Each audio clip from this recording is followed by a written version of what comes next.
पार्श्वनाथ भगवंतांची मूर्ती आणि मंदिर पाडल्या प्रकरणी सुनावणी ठेवली होती।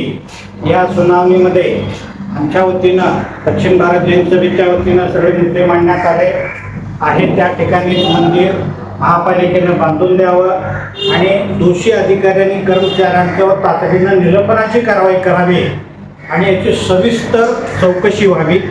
न्यायालयीन आदेश असताना देखील घाई गडबडीत त्या ठिकाणी तोडफोड करून भगवंतांच्या मूर्त्या फोडून त्या ठिकाणचे धार्मिक ग्रंथ फेकून देऊन लोक सोहळ्यामध्ये होते त्यांना खेचून बाहेर टाकून महिला त्या ठिकाणी पूजेला आलेल्या या प्रकारानं धक्क्यानं बेशुद्ध पडल्या, त्यांना ॲम्ब्युलन्ससुद्धा मागवलं नाही आणि अशा परिस्थितीत अल्पसंख्याक समाजाला दादागिरी करून त्यांच्या उपासनेत अडथळा आणायचं काम महापालिकेनं केलेलं आहे।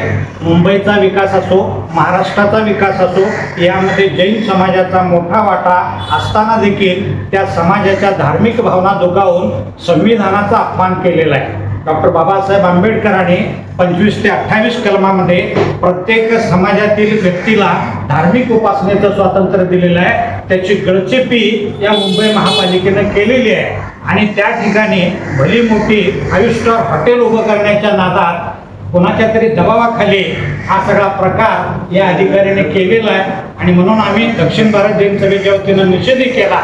आता आयोगानं लक्ष घातलेलं आहे, चौकशी होईल।